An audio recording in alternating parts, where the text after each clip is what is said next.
Hey, so good to see you. Long time. Hi, Fritz. How you doing, Aakash? Good. Tired. It's you guys. That's a funny way to say hello. She thought it was those other two punks. Who? Randy Lanaday, David Dam Parker. They were here today. They cut him with a sword. Oh my God, are you alright? Well, I still have my guts, if that's what you mean. Well, at least they're not hanging out, fortunately. How can you guys joke about a thing like this? Joke? He's been using it as a metaphor for Amanda having left him last week. Well, she really hurt me deep, man. How was LA? When did you get back? LA, lousy, this morning. And did you see her? Yeah, I saw her. Well, what happened? And I saw her, and I saw her, and I saw her. With so much sewing, is she still in one piece? Like I've said before, I'm the only one who got wounded in this case. She didn't talk to you, huh? No, but her lawyers did. Lawyers? Is she divorcing you? I guess so. And what about this other guy? What's his name? Steve. Well, funny. I've even furthered his career. You did what? You know that casting agent I know in LA, Lois? Well, she called me up one morning and asked me if I knew any good-looking men who were looking for a role. So I gave her Steve's number. And this is the guy who went off with your wife? Yeah, And you got him a role in a Hollywood film? that's right. I'm a nice guy, remember? Yeah, we know. So what kind of a role was it, Prithvi? There was this big accident scene, you know, broken glass and people lying around bleeding and staring up at the sky. So you got him a role as a cop? Trust you, Fritz. But for Steve to play a cop is a step up in life. It's really great to have you back. Yeah, good to see you too, Aakash. Shama, when did you get back from Hong Kong? A couple of days ago. And what happened? Can we get down to business now? We'll have our personal chat later. Good idea. Varsha has filled me in on everything that's been happening here while I was in Goa. But I thought you said you'd left Goa before Aakash got there. I caught up with her. We drove down here together. You drove all the way to Bombay. What is that, about 200 kilometers? No, more like 600? Yeah. So I guess that bullet wound isn't slowing you down anymore. Well, Goa always recharges my batteries anyway. So tell me, what were these guys doing here today? David, Parker and Ranaday? I'm not sure. Shama told me that they've been here before. And, well, at least David has. Yeah, Varsha told me about the visit from David. And the visit from Menezes. The night Matron White got murdered. And, well, I almost ended up like Matron White. So when did this happen? Would you believe it? This morning. Today? Yeah. The two of them were here when I got back from the airport. Those two guys, they're complete pros. They know all the tricks in the book. And they had the sword with them. Yeah. And my gun wasn't loaded because you can't carry a loaded gun through customs. And me, like a fool, thought I'd walk in here and the first minute I'm here, I'd just load the bullets and, well... And a minute too late, turned out. Yes, but the next time I see those two guys, I'm going to fill them so full of holes we can use them as tea strainers. Well, I'm going to stick to coffee. Anybody else want a cup? No, I'm fine with my soda, thank you. I'll have a cup, please. Make mine black, yeah. So now we're all here, except Pavan. Pavan, I think to get him back from Toronto, we have to get him extradited. Oh, didn't I tell you guys he's back in India? What? Where is he? He called me this evening from Delhi, just before I came to your house. What is he doing in Delhi? Isn't his family live there? Yes, but he wasn't calling from his father's house. So, where was he calling from? You're not going to believe this. He was calling from Ashok Mathur's house. What?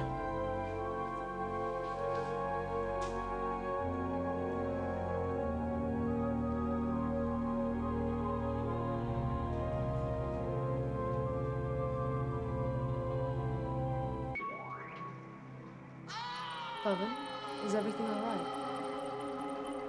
Yes, I'm fine. So, your husband and Jonathan were close friends at MII, They were. and Ashok was with Jonathan the moment he died. The moment he died, did I say that? I meant the night he died, just a couple of hours before that horrible accident happened. I see. That's what I'm worried about. About Jonathan Parker's death? No, about Ashok. You see, he was very, very fond of Jonathan. I know this because he used to write letters to me all the time from MII, and Well, every single one of them was about Jonathan. I see. Yeah, he was quite cut up about Jonathan's death. I expect he would be. Well, that wasn't even the worst thing. David tried to find out some things about Jonathan, and Ashok got really upset. He told him he never wanted to see him again because he reminded him too much of Jonathan. So your husband knows David Parker too? Well, not anymore. David hasn't called for, what, 7, 8 years? I feel really sorry for the guy. For David? Yeah, he went half crazy when this whole thing happened. He said he blamed himself for not being there. But how could he have been there? He was supposed to go to MII. That's what his father, Matt Parker, the diplomat, wanted. And David didn't go? He refused to go. He said he hated suits and executives and management. He was more of a blue-collar kind of guy. So David felt that if he hadn't been such a proletarian kind of person, he could have prevented his brother Jonathan's death? Yes. But that's hardly likely, is it? I mean, brother or no brother, accidents will happen. Well, David had this crazy theory that it wasn't an accident after all. What was it then? Murder. That's absurd. I mean, who would want to kill Jonathan Parker? And why? Well, that's what he didn't know either. He used to come here all the time, you know, when we got married. And he'd go on about his wild and crazy ideas, his theories. It was almost an obsession for him. And what was his theory? He had 100 of them. You know, some of them were so absurd, I don't even know why Ashok even bothered listening to them. But then after a while, even he got fed up and started avoiding David. And did David ever prove his theory? That his brother's death had not been by accident, but was murder? That's what I wanted to ask you about. Me? Yes, you and your 4 friends. But why us? Because I have a theory too. You do? Yes, I do. But I thought you weren't interested in these things. It was a matter that was 13 years ago, after all. Besides, the police have ruled it a matter of accidental death anyway. The police don't know what really happened. I see. They don't. And you do. Yes, I do. I know exactly what happened. Excuse me for a second.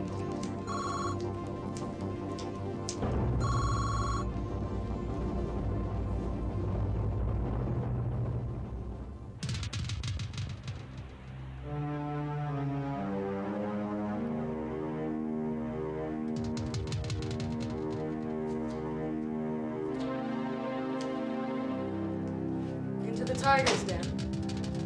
That's Ashok's study. He always keeps it locked when he's not here. I was just looking for the facilities. That's just down the hallway. I'll be back in a minute. Of course. Straight on to the left. Thanks.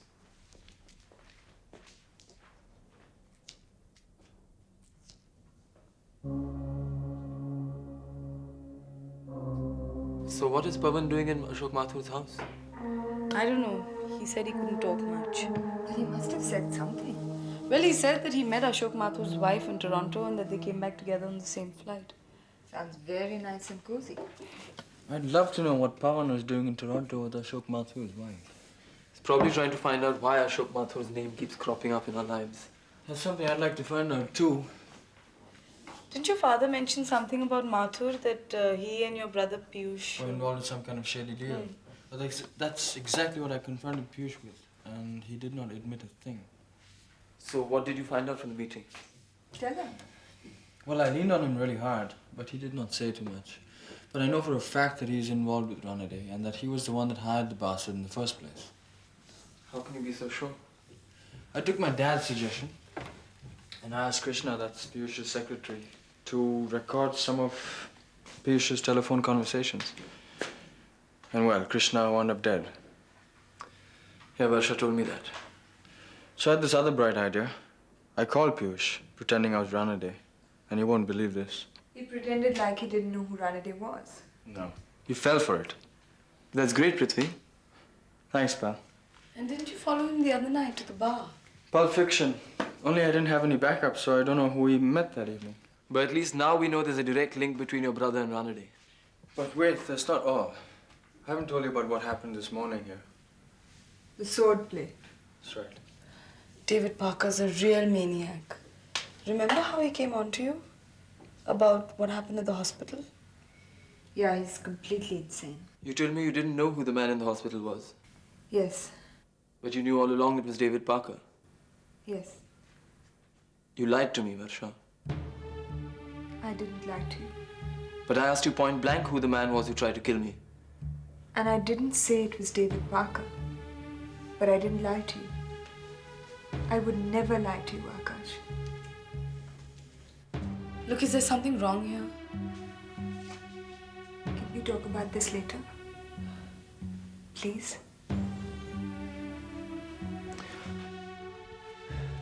Okay. But let's get one thing straight. Whatever secrets we have from the rest of the world, we have no secrets from one another. If we start lying to each other now, we're going to be in worse trouble than we ever dreamed of. There's a bunch of maniacs out there trying to drag us down into hell. I don't know what reason, but they're trying to do it.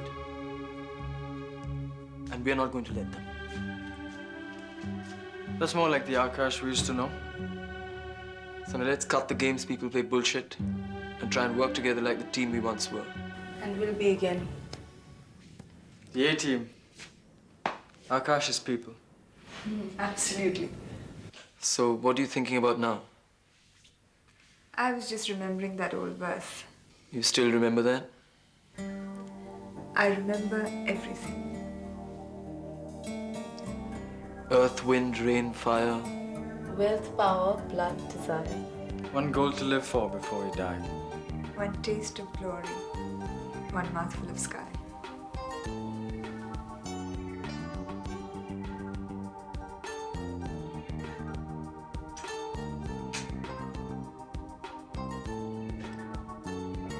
Everything all right?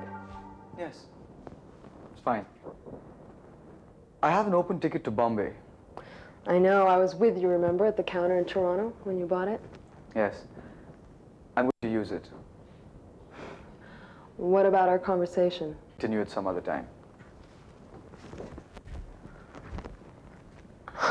What happened?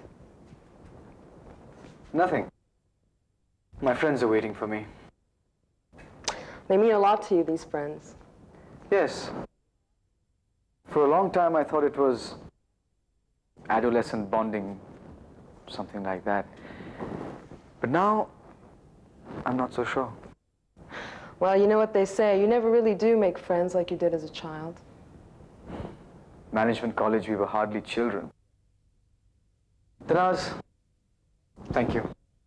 Thank you for everything, for inviting me over here, and for that exquisite cognac. Well, you know, it's always there whenever you want it.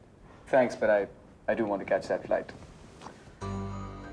And you don't even want to know what I know? About what? About Jonathan Parker's death. Tanaz, you're one of the rarest people I've ever had the pleasure of meeting. You're intelligent, well-read, and have a remarkable sense of aesthetics. And that is a quality I place above all. There's a but coming. I can hear it in your voice. But there are some things that I don't want to talk about, like the past. It's over, and I want to keep it that way. That's where you're wrong. You see, the past never ends. Yesterday just changed its name and called itself today, but it's still going on. It's never going to be over. Look, I know you don't believe there's anything new I can tell you about Jonathan. But Touché. But the fact is, Pavan, you and your friends don't know the most important thing about Jonathan Parker's death. And I do.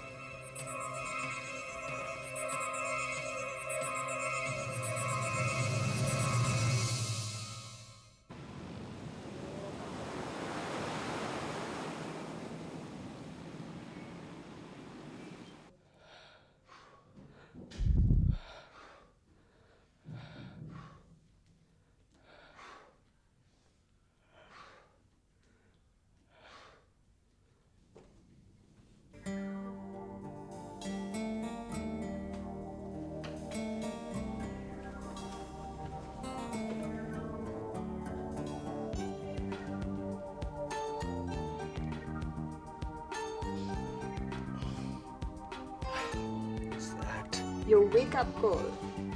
Oh, I don't remember asking for any. It comes compliments of the house. Oh, hey, come on. Rise and shine, Hollywood. It's showtime. Hollywood? How do you know she calls me Hollywood? Who? Amanda. I didn't know. I just knew that you wanted to make it big time there, so I just spontaneously... Listen, I'm really sorry. It's okay, it's cool. No problem. So what happened in LA, I mean? Walt Disney bought out ABC. Turner bought out CBS. I mean with Amanda and you. Didn't we go through all that yesterday? You only told us the funny bits. Believe me, it'll make a really fine romantic comedy. You know, Prithvi, sometimes I wonder whether anybody knows the complete and uncensored version of you. You're so good at cutting out the bad parts of your life. Why should they? It's not for public viewing. What about a private screening? Does anybody really get to know what you're like? Come on, Varsha. It's my life. I get to make the first cut. Okay, so what happened with you and Amanda? Really? She's gone, okay? She's living with Steve. She's going to divorce me. She's out of my life. Fine. You really do love her, don't you?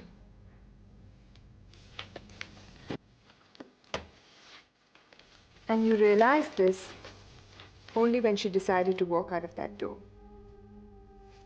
So what do? You go flying off to LA because you can't believe that this is happening. You can't believe that the first time you've fallen so completely in love, and at that very moment, this woman decides to walk out of your life. So what do? You're such a romantic, Prithvi. You think that with champagne and roses and ruses, you can make everything all right again. But that didn't happen, did it? So you came back with your heart in a million splintered pieces, wondering how you're going to go on again, right? Guess you've said it. So this is the reason you're getting suicidal. Suicide? Well, you told me about that scene with Ranade and Parker. So, you were crazy to provoke that maniac. So that maniac was trying to kill me. What do you expect me to do? Stand back and just watch him walk away? Your heroic stance didn't help much either, did it? It's better to have fought and lost than to have not fought at all. You know, this crazy macho stand of yours is going to get you killed one day. What's Machismo got to do with it? If somebody hurts you, you hurt them back. Have you thought of leaving it to the police? Have you heard of something called ahimsa? Have you heard of survival? You are planning to confront those psychotics at the guest house on Sunday, and you call that survival. What do you call it? Stupidity. Stupidity. Those two maniacs were in my house. Not once, but twice. And if we don't do something now, the next time they come back, they'll be cutting a lot deeper. Fighting them is not going to end it. So what's your solution? I've told you before. Leave it to the police. The police. Menezes. That walking joke factory. Don't underestimate him. He's smarter than you think he is. Look, I don't care if his IQ is 200. The point is that neither he nor the entire police force can prevent us from ending up like Krishna or Matron White. And your approach is? Well, at least it's the first time we're taking charge of the situation, and Aakash agrees with me. Well, I don't. Shama doesn't. And I'll tell you, Pavan won't either. Don't be too sure of that. Why not? Look, all of us want this situation to end, one way or the other, right? And when you realize that my way is the best, you'll fall in line. Dream on, Prithvi. Actually, I'm through with dreaming. I think I'm going to get ready for some action. You know, this is so typical of a man. The minute he loses an argument, he just runs out of the room. But who's lost this argument? I've already won this argument. Then why are you running away from it? Come on, yaar. Who's running away from this argument? I'm running to the loo.